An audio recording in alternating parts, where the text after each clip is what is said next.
Hello student, welcome to fitter study channel. इससे पहले हमने आप लोगों को 250 MCQ सॉल्व करवाया था। आज के इस वीडियो में 251 से आज का MCQ स्टार्ट करेंगे, जो कि 251 क्वेश्चन है। वाइस का प्रयोग किसके लिए होता है? वाइस जो बेंच वाइस होती है उसका प्रयोग किस लिए किया जाता है? ए, धातु को काटने के लिए। बी, वाइस जॉब को पकड़ने का यंत्र है। सी, यह धातु को तौलने वाला यंत्र है। तो डी, इनमें से कोई नहीं। बहुत ही सिंपल प्रश्न है और यहाँ पर जो आंसर मिल रहा है वो हमारा बी ऑप्शन है, जो कि वाइस जॉब को पकड़ने का यंत्र है। नेक्स्ट क्वेश्चन है, ट्राई स्क्वायर का क्या कार्य है? ट्राई स्क्वायर जो गुनिया होता है उसका क्या कार्य होता है? जॉब के सरफेस को लेवल करने का। बी, जॉब के साइड को लेवल करने का। सी, जॉब को 90 डिग्री में चेक करने का। और उपयुक्त सभी के कार्य आता है। स्टूडेंट, यहाँ पर लेवल करने का जो कार्य है, सबसे पहले यहाँ पर ट्राई स्क्वायर का कार्य जो पूछा जा रहा है, तो यहाँ ऑप्शन में कुछ इस तरह से दिया हुआ है कि जॉब के सरफेस को लेवल करने का कार्य।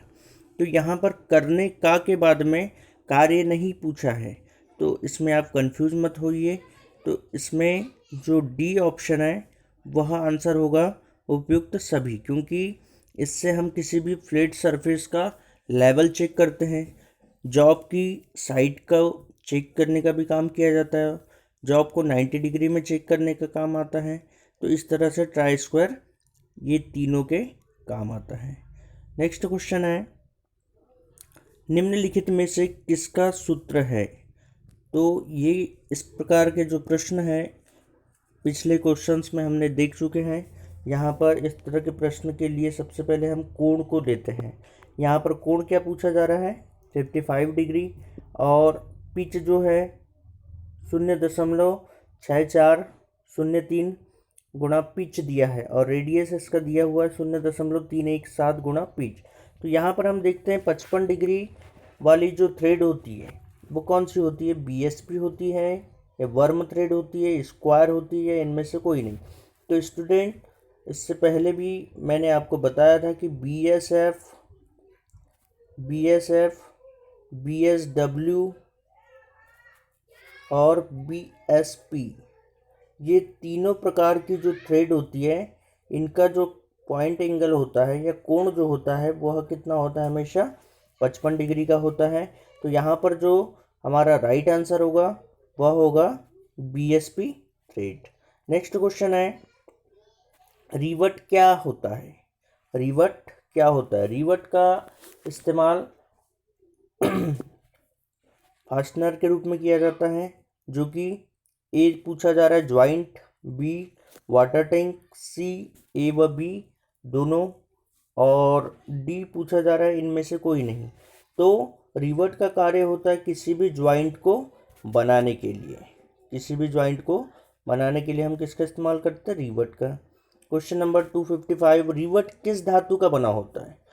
तो यहाँ पर रिवट का जो मटेरियल पूछ रहा है, तो रिवट जो होता है वह मटेरियल के अनुसार, यानी कि जिस प्रकार का आपका पार्ट होगा उस पार्ट के अनुसार आप रिवट के मटेरियल का चयन करते हैं। तो यहाँ पर हम देखते हैं कि माइल्ड स्टील भी दिख रहा है, रॉट आयरन भी दिखाई दे रहा है, सी कॉपर भी दिखाई दे रहा है, और उपयुक्त सभी। परंतु यहाँ पर यदि यह क्वेश्चन दे देता कि रिवट सामान्यतः किस धातु के बने होते हैं, तो ये हमेशा सॉफ्ट मटेरियल जैसे कि माइल्ड स्टील से बने होते हैं। मगर यहाँ पर पूछा जा रहा है रिवट किस धातु का बना होता है, तो माइल्ड स्टील का भी बनता है, रॉट आयरन का भी बनता है, और कॉपर का भी।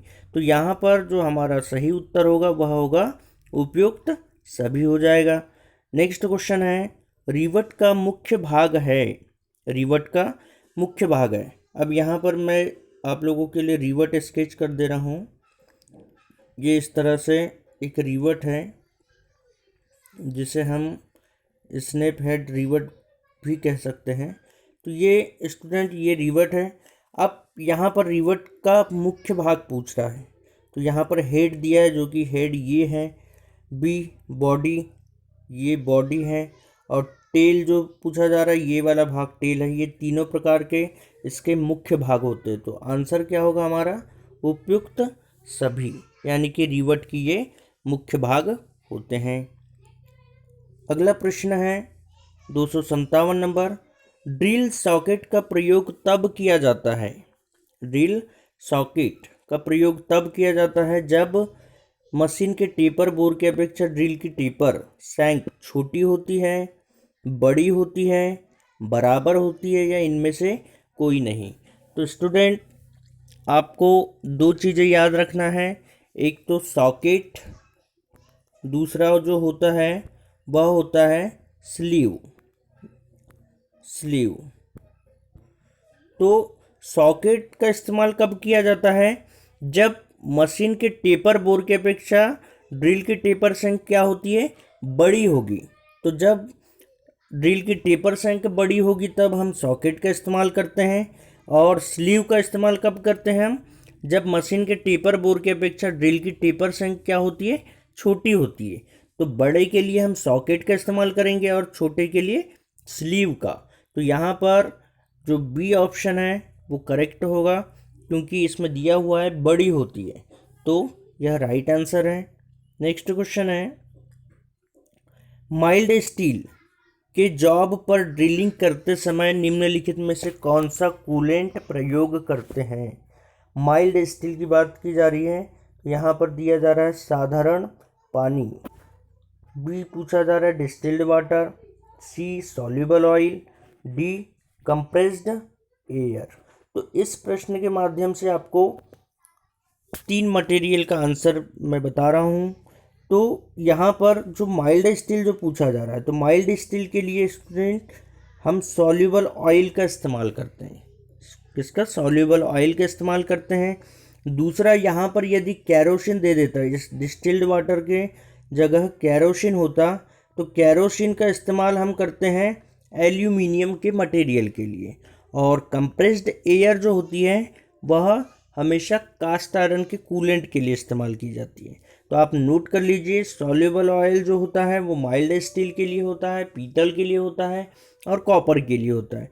दूसरा, यहाँ कंप्रेस्ड एयर जो दिया हुआ है, कंप्रेस्ड एयर कास्ट आयरन के लिए इस्तेमाल किया जाता है। और जो एल्यूमिनियम वाला जो पार्ट होता है उसके लिए हम कैरोसिन का इस्तेमाल करते हैं, जिसे हम मिट्टी का तेल भी कहते हैं। और साधारण पानी का इस्तेमाल नहीं किया जाता है कूलेंट के रूप में, क्योंकि इससे जंग लगने का खतरा होता है। नेक्स्ट क्वेश्चन है 259।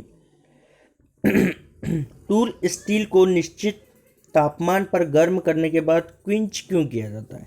यहाँ पर टूल स्टील पूछा जा रहा है और ये क्विंच का मीनिंग होता है उसे ठंडा करना।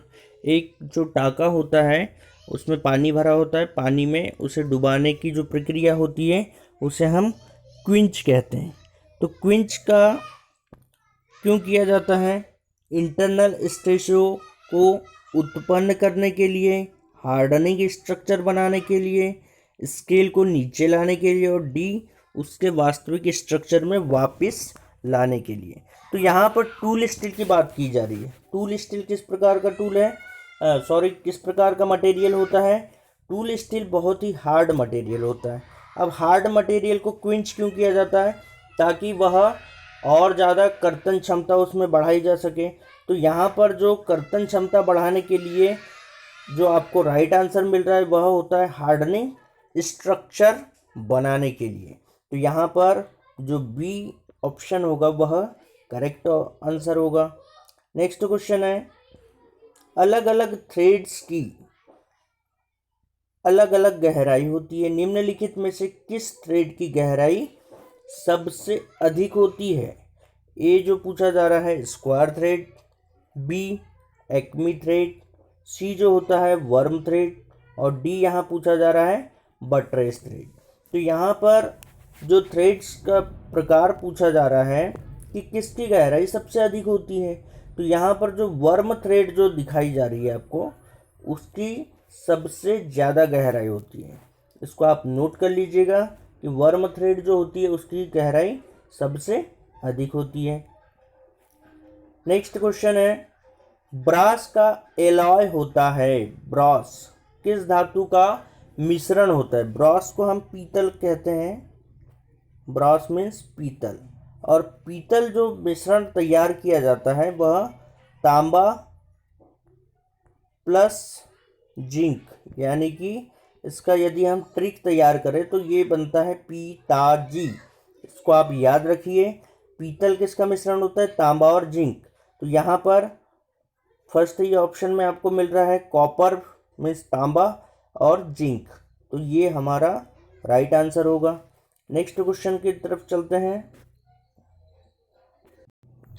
अगला क्वेश्चन लेथ से पूछा जा रहा है कि लेथ के हेड स्टॉक स्पिंडल की नोज पर निम्नलिखित में से कौन सा टेपर होता है? तो स्टूडेंट ये इस प्रकार की समझने के लिए आपको लेथ दिखा रहा हूँ मैं। ये वाला जो भाग होता है ये कहलाता है हेड स्टॉक, और ये जो भाग होता है ये कहलाता है टेल स्टॉक। तो यहाँ पर एक स्पिंडल होता है, इस तरह से स्पिंडल होता है, और इसमें यहाँ चक लगा होता है। तो उस स्पिंडल में किस प्रकार का टेपर बना होता है? तो ऑप्शन ए पूछा जा रहा है Jarno taper, B Brown and Sharpe taper, C pin taper, और डी जो होता है वो मॉर्स टेपर। तो लेथ के हेड स्टॉक स्पिंडल की जो नोज होती है उसमें कौन सा टेपर बना होता है? मोर्स टेपर बना होता है, जो कि करेक्ट आंसर है। नेक्स्ट क्वेश्चन पूछा जा रहा है 263 क्वेश्चन। एक वर्नियर कैलिपर का least count. Normally vernier caliper का लिस्ट काउंट कितना होता है? 0.02 मिलीमीटर। परंतु यहाँ पर क्वेश्चन पूछ रहा है कि एक वर्नियर कैलिपर का लिस्ट काउंट 0.05 मिलीमीटर है, तो उसके वर्नियर स्केल व मेन स्केल डिवीज़न का मान होगा या होंगे। तो सबसे पहले हम मेन स्केल और वर्नियर स्केल को स्केच कर लेते हैं। ये इस तरह से हमारा मेन स्केल होता है, यहाँ से डेप्थ बार जो जाती है, और ये जो भाग होता है ये वर्नियर स्केल होता है, ये वाला भाग। तो यहाँ पर स्टूडेंट क्वेश्चन में पूछ रहा है कि 25 वर्नियर स्केल, यानी कि ये 25 वर्नियर स्केल 25 ये वाले वर्नियर स्केल होंगे और 24 मेन स्केल डिवीज़न होंगे। सेकंड है बी वर्नियर स्केल और 19 मेन स्केल डिवीज़न। सी 15 वर्नियर स्केल डिवीज़न और 14 मेन स्केल डिवीज़न। और डी पूछा जा रहा है 25 वर्नियर स्केल डिवीज़न और 49 मेन स्केल डिवीज़न। अब यहाँ पर हम इस चीज़ को ध्यान में रखते हैं कि वर्नियर कैलिपर का जो लिस्ट काउंट होगा वह 0.05 जब पूछा जा रहा हो तो उस कंडीशन में आपका जो वर्नियर स्केल डिवीज़न होंगे वह 20 होंगे और 19 क्या हो जाएगा? Main scale division. यानी कि ये जो मेन स्केल डिवीज़न इसमें 19 होंगे और ये जो वर्नियर स्केल डिवीज़न होगा यह कितने होंगे? 20 वर्नियर स्केल डिवीज़न होंगे। नेक्स्ट क्वेश्चन पूछा जा रहा है 264। एक रीमर निम्नलिखित में से किसके लिए समर्थ है? यानी कि रीमर का प्रयोग पूछा जा रहा है कि रीमर का प्रयोग किस लिए किया जाता है? ए ऑप्शन जो है छोटे सुराखों की फिनिशिंग के लिए, बी सुराखों को क्लोज्ड लिमिट में फिक्स करने के लिए, सी सुराखों में उच्च क्वालिटी की सरफेस फिनिश लाने के लिए, और डी पूछा जा रहा है उपरोक्त सभी। तो यहाँ पर उपरोक्त सभी जो ऑप्शन दिया है वह हमारा करेक्ट आंसर होगा, क्योंकि रीमर छोटे सुराखों की फिनिशिंग करेगा, सुराखों को क्लोज्ड लिमिट में फिनिश करने के लिए, और सी सुराखों की उच्च क्वालिटी फिनिशिंग के लिए। तो रीमर यह सारे कार्य करता है। नेक्स्ट क्वेश्चन है 265। स्क्वायरनेस में त्रुटि खालिस्तान के प्रयोग द्वारा परिशुद्धता में निर्धारित की जाती है। स्क्वायरनेस, जो स्क्वायरनेस होती है, चौकोरपन जो होता है, वह किसके द्वारा प्रयोग परिशुद्धता में निर्धारित की जाती है? तो यहाँ पर पूछा जा रहा है straight edge, B try square feeler gauge, C try square slip gauge, और डी सिलेंडर, स्क्वायर और स्लिप गेज। तो यहाँ पर जो करेक्ट आंसर होगा वह होगा हमारा सिलेंडर स्क्वायर। जो स्क्वायरनेस में त्रुटि जो होती है उसे हम सिलेंडर स्क्वायर और स्लिप गेजों की सहायता से हम उसे करेक्ट कर सकते हैं या परिशुद्धता को हम चेक कर सकते हैं। नेक्स्ट क्वेश्चन है, हार्डनेस टेस्टिंग की निम्नलिखित विधियों में से किसका प्रयोग बड़े मशीनी कंपोनेंट पर किया जाता है। हार्डनिंग टेस्टिंग की जो विधियां हैं वह 4 प्रकार की होती है, रॉकवेल, सोर, ब्रिनेल, हार्डनेस और वीकर। ये किसी भी मटेरियल की हार्डनेस को टेस्ट करने की विधि होती है। तो यहाँ पर पूछा जा रहा है कि कौन सी विधि सबसे बड़े मशीनिंग कंपोनेंट पर की जाती है। तो यहाँ पर रॉकवेल दिया हुआ है, सोर दिया है, ब्रिनेल दिया है और डी वीकर हार्डनेस टेस्टिंग दिया है। तो बड़े मशीनिंग जो कंपोनेंट्स होते हैं उनके लिए हम सोर हार्डनेस टेस्टिंग का इस्तेमाल करते हैं। कौन सी? सोर हार्डनेस टेस्टिंग। नेक्स्ट क्वेश्चन है, पाइप असेंबली में हैम्प पैकिंग का प्रयोग किया जाता है। हैम्प पैकिंग मीन्स बीच का जो गैप होता है उसको भरने के लिए हम हैम्प पैकिंग का इस्तेमाल करते हैं या लीकेज को रोकने के लिए। तो यहाँ पर जो ऑप्शन पूछा जा रहा है, ए आसान संलग्नता के लिए, थ्रेड्स के बीच गैप के भरने के लिए और सी लीकेज रोकने के लिए, डी टाइट फिटिंग प्राप्त करने के लिए। तो यहाँ पर हैम्प पैकिंग की जो बात हो रही है, तो हैम्प पैकिंग का मेन जो पर्पस होता है वह होता है दोनों पाइपों के बीच का लीकेज को रोकना। यानी कि ये 2 पाइप होंगे, उनके बीच का जो होता है उसे लीकेज को ख़त्म करना या रोकने के लिए। तो हमारा राइट आंसर होगा लीकेज को रोकने के लिए। नेक्स्ट क्वेश्चन पूछा जा रहा है, स्पिंडल के प्रत्येक चक्कर में ड्रिल कार्य के अंदर जितना प्रवेश कर जाता है उसे कहते हैं। अब यहाँ पर ये इस तरह का कोई जॉब है, ये इस तरह का कोई जॉब होता है और ये यहाँ पर ड्रिल, यहाँ जो दिया जा रहा है ये ड्रिल है। ये घूमते घूमते इस पार्ट के अंदर जितना ज़्यादा प्रवेश करेगी, तो जितना ज़्यादा प्रवेश करेगी तो एक दबाव के साथ में प्रवेश करेगी। तो यहाँ पर फीड जो दिया जा रहा है ऑप्शन में, ड्रिल की फीड दिया है, तो ड्रिल की फीड का मीनिंग होगा कि उसे दबाव दे करके अंदर किया जा रहा है। ड्रिल की स्पीड यानी कि वह एक चक्कर में कितना स्पीड से घूम रही है। और यहाँ पर जो सी ऑप्शन जो दिखाई दे रहा है आपको, सी ऑप्शन दिखाई दे रहा है ड्रिल की डेप्थ ऑफ कट, और डी जो ऑप्शन दिखाई दे रहा है वह है ड्रिल की कटिंग स्पीड। तो यहाँ पर जो हमारा राइट आंसर होगा वह होगा ड्रिल की फीड। क्या होगा? ड्रिल की फीड होगी, क्योंकि जितना ज़्यादा वह प्रवेश करेगा तो वह ड्रिल की फीड के अनुसार में जॉब के अंदर प्रवेश कर जाता है। नेक्स्ट क्वेश्चन है 269 नंबर, पैरेलल ब्लॉकों का प्रयोग कहाँ पर किया जाता है। पैरेलल जो ब्लॉक्स होते हैं, एक्चुअल पैरेलल जो ब्लॉक होते हैं वह 2 प्रकार के होते हैं, एक सॉलिड पैरेलल ब्लॉक होता है और दूसरा एडजस्टेबल पैरेलल ब्लॉक। तो पैरेलल ब्लॉक का इस्तेमाल पूछा जा रहा है, तो यहाँ पर ए ऑप्शन है जॉब को हॉरिजॉन्टल सेट करने के लिए, बी मशीन वाइज को लेवल करने के लिए, सी समानांतर लाइनों की मार्किंग करने के लिए और डी आयताकार स्लॉट की चेकिंग करने के लिए। तो यहाँ पर जो पैरेलल जो ब्लॉक होते हैं उनका इस्तेमाल हम जॉब के हॉरिजॉन्टल सेट करने के लिए करते हैं। नेक्स्ट क्वेश्चन है